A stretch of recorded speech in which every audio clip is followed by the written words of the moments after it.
që kurse kryetari i Bashkisë Edi Rama vendosi të ngjyros pallatet e saj të vjetra me bojra të ndezura, Tirana gjithnjë më shumë identifikohet tani, veçanërisht nga të huajt, pikërisht nga ky trill piktori. Janë disa dhjetra pallate të ndërtuara gjatë viteve 50, pamja e re të cilëve i kanë ndarë njerëzit në dy kampe, në adhurues dhe kundërshtar të shijeve të kryetarit piktor. Një tjetër kontrast shqiptar që i shtohet atij politik dhe ekonomik. Por në segmentin vazhdim të cilin e kemi titulluar Tirana e shtrejtë, do të sjellim pak informacion pikërisht mbi këtë të fundit, mbi kontrastin ekonomik që pasqyrimin më të dukshëm e gjen në shtrenjtësinë e kryeqytetit tonë, dhe ku padyshim apartamentet janë në vend të parë. Zoti Lefter, mund na jepni një tablo të përgjithshme të gjendjes çmimeve në tregun e shitblerjes së apartamenteve dhe shtëpive private? Tregu i apartamenteve të reja të banimit në qytetin e Tiranës ka pasur rritje të ndjeshme. Sidomos 3 vitet e fundit, nga viti 2002 në 2005, ka pasur një rritje rreth 20% për çdo vit. Po të flasim për shifra konkrete, mendoj se çmimet më të larta ndodhen në zonën e ish bllokut dhe në zonën pranë televizionit. Aty kemi çmime minimale sigurisht edhe maksimale. Çmime minimale shkojnë rreth 1.000 euro metër katror, maksimali 1.300-1.400 euro për metër katror. Në qendrën e Tiranës, çmimet minimale janë 750-800 euro dhe maksimale 1.100 euro. Cilën konsideroni ju qendër të Tiranës? Nëse do t'i referoheshim hartës. Zona rreth sheshit Skënderbej. Edhe sot për sot ajo është zona e dytë po t'i ndajmë në klasa, kurse klasa e parë quhet zona e ish bllokut edhe zona pranë televizionit shqiptar. Nëse do të flisnim me shembuj, për shembull një apartament i ri 1+1 në këtë zonë, sa mund kushtonte? Një apartament i ri në këtë zonë shkon rreth 60-65.000 euro me sipërfaqe 60-65 metër katror. Ndërsa në zonën e ish bllokut, një apartament i tillë shkon rreth 75-80.000 euro. Fakti që ka një ngritje të përvitshme me rreth 20% tregon që ka dhe një kërkesë? Sigurisht kjo rritje konceptohet me kërkesën e madhe që ka, edhe kjo shpjegohet me disa faktorë. Për mendimin tim, ndër faktorët kryesor është se problemi i shtrëngimit është akoma shqetësues në qytetin e Tiranës. Kjo bën që të ketë shumë kërkesë. Tjetër është se në Tiranë kanë ardhur mjaft familje nga rrethet, të cilët aktualisht banojnë me qira dhe kërkojnë të blejnë apartament të ri. Po kështu, nga mjaft rrethet të Shqipërisë duan të vinë në Tiranë të banojnë aty dhe të punojnë, sigurisht që Tirana tani po kthehet në një metropol dhe kjo e shpjegon këtë kërkesë.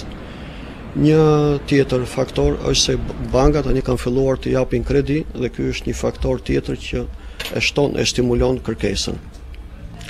Ka dhe faktori tjetër interesant është që shumica e migrantëve, atë investim që kanë bërë jashtë, atë lek që me munde me ders, duan ta investojnë në Shqipëri. Dhe mund të themi që vetmja mundësi investimi në Shqipëri e mirë është të blesh një apartament. Kështu që ka dhe sot njerëz që blejnë edhe që kanë bler 5, 6, 7, 8 apartamente. Ju pak më parë më përmendët që nuk ka rregulla loje në këtë treg. Çfarë kuptoni ju me këtë?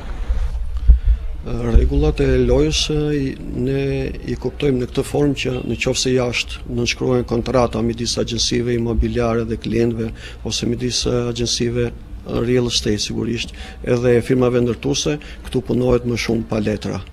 Ndërsa për sa i përket shitjeve që bëhen firmat ndërtuese, sigurisht nuk ka normativa të përcaktuara, dikush e shet verandën me gjysmë çmimi, dikush jo, dikush balkonin e fut, dikush nuk e fut, dikush fut sipërfaqe të përbashkëta, dikush jo. Kjo është ajo anomalia që sigurisht do pakot stabilizohet. Po kjo nuk e frenon sigurisht kërkesën dhe transaksionet që bëhen këtu në Shqipëri. Me ndërtimin e shumë apartamenteve të reja, ndërkohë ka lindur edhe problemi menaxhimit të tyre. Si e kanë zgjidhur banorët e Tiranës këtë problem? Jemi në një hap thelbësor, nëse më përpara ne nuk e kuptonim fare këtë proces, tani ka filluar që të kuptohet edhe avash avash sigurisht nëpërmjet një pagese normale, mujore, kemi raste që mirëmbajtja e shumë pallateve funksionon mirë. Sigurisht ka dhe raste të tjera ku nuk funksionon. Por është hapi i parë dhe besoj që së shpejti do rregullohet. Dhe një pyetje të fundit në lidhje me tregun e qerave.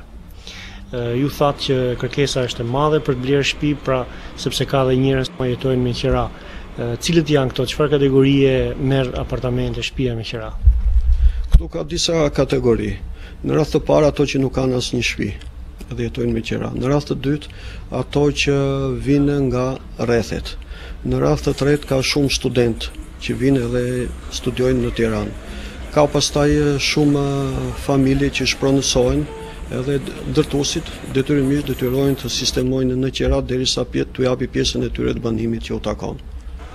Dhe një qira për shembull në zonën brenda vijes së verë të qytetit, në një apartamenti modest në 60 metra katror për shembull, sa mund të shkojë?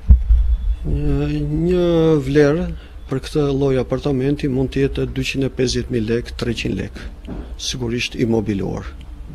Vetëm desha të shtoj këtë gjë, nëse më përpara ka pas shumë ofertë për qira dhe pak kërkesë, tani ndryshon puna. Tani është se jemi përpara faktit se janë ndërtuar me mirë apartamente banimi. Edhe duke pasur sasi të madhe, sigurisht edhe oferta është e madhe dhe kërkesa është më e vogël. Edhe çmimi i qirave ka pësuar ulje. Ju faleminderit. Asgjë.